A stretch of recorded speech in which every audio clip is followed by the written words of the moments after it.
അപ്പോൾ ഇനി പറയാൻ നമുക്ക് വേറൊരു ഡയലോഗ് പറയാവുന്ന ഒരു വാർത്തയാട്ടോ. അതായത് മുംബൈയിൽ നിന്ന് ബംഗളൂരു വരെ വിമാനത്തിൽ ശുചിമുറിയിലൊരു യാത്ര. അത് വല്ലാത്ത എക്സ്പീരിയൻസ് ആണ് എന്നൊരു യാത്രക്കാരന് പറയേണ്ട ഗതികേടിനെ കുറിച്ചാണ്.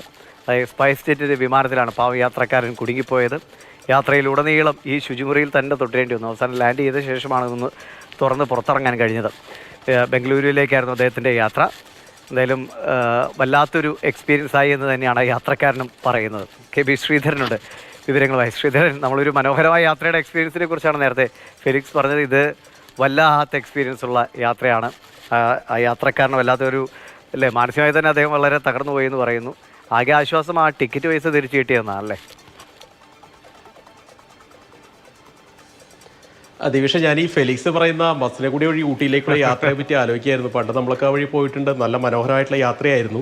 പക്ഷേ ഇപ്പോൾ അതിൻ്റെ ഏറ്റവും ഓപ്പോസിറ്റ്, ചിലപ്പോൾ നമ്മൾ ഈ ചില വാർത്തകൾ കൊടുക്കുമ്പോൾ നമ്മൾ ഈ നരകയാത്ര എന്നൊക്കെ പറഞ്ഞ് കൊടുക്കാറുണ്ടല്ലോ, അമ്മാതിരി ഒരു യാത്രയാണ് ഏതായാലും ഈ യാത്രക്കാരന് ഉണ്ടായത്, അല്ലെങ്കിൽ അനുഭവമാണ് ഉണ്ടായതെന്നാണ് ഈ പലരും, അല്ലെങ്കിൽ അദ്ദേഹം തന്നെ പറയുന്നത്.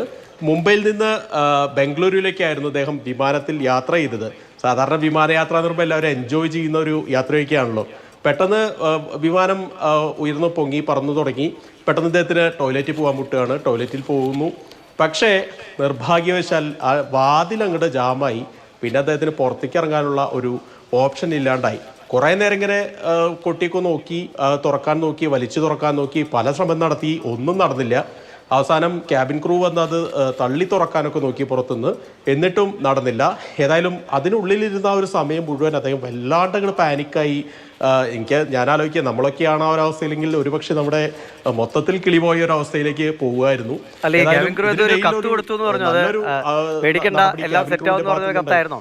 അതെ അതെ അതെ അതെ അതായത് പേടിക്കേണ്ട ചേട്ടാ, അവിടെ ഇരുന്നോളൂ, നമുക്ക് ഇന്ന പോലെ ചെയ്താൽ മതി, ലാൻഡ് ചെയ്യുന്ന സമയത്ത് അവിടെ ടോയ്ലറ്റിന്റെ മുകളിൽ ഇരിക്കുക തുടങ്ങിയ നിർദ്ദേശങ്ങളൊക്കെ അടങ്ങിയ ഒരു കത്ത് കൊടുത്തു. ഒരു നല്ലൊരു ജസ്റ്ററാണ് അവരുടെ ഭാഗത്തു നിന്ന് ഉണ്ടായത്. ഏതായാലും ആ ഇറങ്ങുന്ന സമയം അദ്ദേഹത്തിന് വളരെ വല്ലാത്ത, അതായത് ഈ ഫ്ലൈറ്റ് ലാൻഡ് ചെയ്യുന്ന സമയത്ത് അല്പം ബുദ്ധിമുട്ടായിരുന്നു അതിനകത്ത് ഇരിക്കുക എന്നുള്ളത്.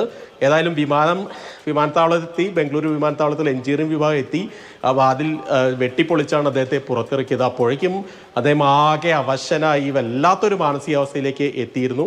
നേരത്തെ ദിവിഷ് പറഞ്ഞ പോലെ ചെറിയൊരു ആശ്വാസം എന്നുള്ളത് അദ്ദേഹത്തിന് ടിക്കറ്റ് പൈസ തിരിച്ചു കൊടുത്തു എന്നുള്ളതാണ്. പക്ഷേ എത്ര പൈസ കിട്ടിയാലും ഇങ്ങനെ ഒരു അനുഭവം വന്നാൽ അതൊരു വല്ലാത്ത അനുഭവം തന്നെയായിരിക്കും. അത് അനുഭവിച്ചറിയേണ്ടത് തന്നെയാണ്. പ്രത്യേകിച്ചൊരു വല്ലാത്തൊരു കുടിസ് മുറി പോലെയാണ് വിമാനത്തിലെ ഈ ശുചിമുറി. അപ്പോൾ അതിലിരിക്കുക എന്ന് പറഞ്ഞു കഴിഞ്ഞാൽ ചില്ലറ ബുദ്ധിമുട്ടല്ല. അപ്പോൾ ടിക്കറ്റ് പൈസ അല്ല, അല്ലാതെ കുറച്ച് നഷ്ടപരിഹാരമൊക്കെ വിമാന കമ്പനി കൊടുക്കാൻ തയ്യാറാവുകയാണ് വേണ്ടത്. ശരി ശ്രീധര.